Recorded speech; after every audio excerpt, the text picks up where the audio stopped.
कई बार लोग कहते हैं हम तो वही अध्यात्म को चाहते हैं, अपनी लाइफ को स्पिरिचुअल बनाना है, हम ये जो रिचुअल थिंग्स है, ये सब रिलीजियस थिंग्स नहीं करते, मतलब हम ये जो पूजा पाठ है, धार्मिक कृत्य है, ये नहीं करते, हम तो मन में भगवान को मानते हैं। लेकिन इनसे जरा पूछिए, अगर इतने ही आसानी से मन में भगवान पाए जाते ना तो फिर मंदिरों की और बाकी कथाओं की आवश्यकता नहीं पड़ती, फिर क्यों लोग तीर्थों में जाते। सबको पहुंचना उसी स्तर पर है कि आपके मन में भगवान बैठ जाए। लेकिन इतने आसान होते तो हर कोई महाराज सूरदास, तुलसीदास, कबीरदास बन गया होता। ये वो लोग कह रहे होते जिन्होंने कभी जीवन में इतना भी भगवान के लिए बैठ करके नाम नहीं जपा होगा, न कभी सत्संग लिया होगा। देखिए, हमारे मन में इतनी जल्दी भगवान की उपस्थिति, इतनी जल्दी मन शुद्ध नहीं हो सकता। जन्म जन्मांतरों के मन पर संस्कार पड़े हुए हैं। श्रीमद् भागवत में कपिल जी का संवाद आता, अपनी माँ को ज्ञान देते हुए वो कहते हैं, माँ ये जो मन है ना, ये बाहरी मन को हम जानते हैं, इस बाहरी मन पे आपकी पूजा पाठ असर कर जाता है, ये थोड़ा शुद्ध हो जाता है तो आपको आनंद आने लगता है, सुख आने लगता है। लेकिन एक मन के अंदर ऐसा अनजान मन भी है जिसको हम चित्त कहते हैं। चित्त क्या कहते हैं? चित्त। और उसके अंदर आपका पूजन साधन नहीं जा सकता। क्यों? उसमें लाखों जन्म के संस्कार पड़े हैं, कर्म प्रारब्ध पड़ा है। वहां तक कौन जाएगा?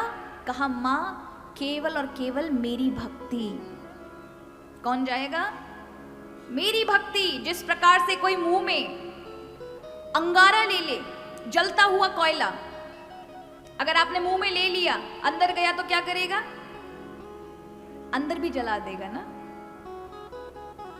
आपके अंदर के सारे जितने भी अंग हैं, जहां जहां उसका स्पर्श होगा वहां वो सब जल जाएंगे। उसी तरह से मां मेरी भक्ति उस जलते हुए कोयले की तरह है कि जैसे ही वो मन के अंदर चिद में जाती है, जन्म जन्मांतर के सारे संस्कार जलाकर भस्म कर देती है। केवल मेरी भक्ति वहां पर पहुंचती है। तो जिस मन को आपने बचपन से पढ़ा लिखा कर आज जितनी भी आपकी आयु है ना, इस मन तक तो ये सब काम चीजें असर करती हैं, लेकिन जो अंदर बहुत सारे संस्कार पड़े हैं, देखो तुम्हें अनुभव होगा, शायद आप लोगों ने किया हो। आप जब भगवान के भजन में बैठते हो ना, कभी आपने सोचा कि चलो मैया के पाठ में बैठेंगे, माता रानी के भजन में बैठेंगे, क्योंकि यहाँ बहुत सारे लोग मैया के भक्त हैं। ऐसे तो हम भी बहुत मैया के भक्त हैं। माता रानी की कृपा के बिना हमारे ठाकुर जी का ही माँ का स्वरूप है। मेरे इष्ट कृष्ण हैं,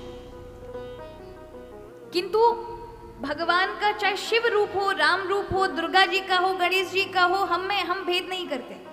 अगर दुर्गा जी भी खड़ी हैं तो हमारे कृष्ण ही हम मैया के रूप में खड़े हो गए हैं, उनमें कोई अंतर नहीं है। अगर ऐसा भाव रखोगे तो इसे को कहते हैं अनन्य प्रेम। कि आप शिव को देखो तो वही कृष्ण आपको शिव में नजर आए, कृष्ण को देखो तो शिव के भक्त हो तो फिर शिव को कृष्ण में देखो कि आज उन्होंने बंसी धारण कर ली। आज मेरी प्रभु माता रानी का ममतामयी स्वरूप धारण करके बैठे हैं।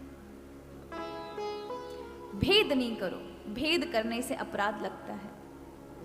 फिर जिस इष्ट का भजन कर रहे हो वो भी आपसे प्रसन्न नहीं रह सकते, उनकी भी कृपा प्राप्त नहीं कर सकते। कई लोगों को बहुत छोटी बुद्धि होती है, हमारी देवी जी तो बहुत बड़ी हैं, शिव जी और कन्हैया जी सब छोटे हैं। ऐसा कहना अल्पज्ञता है, अज्ञता है।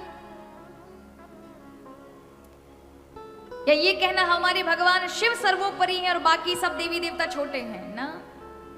या ये कहना कृष्ण बड़े हैं, शिव और देवी शक्ति इत्यादि सब छोटी हैं, ये सब अपराध, भगवत अपराध करना है। इनमें किसी में कोई अंतर नहीं है, सिर्फ वेश का, स्वरूप का अंतर है। इसलिए बहुत सावधान रहना चाहिए भक्तों को कि हमसे भूल से भी कैसा कोई भगवत अपराध ना हो जाए, कि अगर आप जो भी आपको इष्ट प्रिय हो, चाहे बजरंग बली हो, राम जी हो, कृष्ण हो, देवी जी हो, शिव हो, जो भी आपके प्रिय हो, उनसे प्रेम करो, लेकिन उस इष्ट को सब भगवान में दर्शन करने की आदत बनाओ।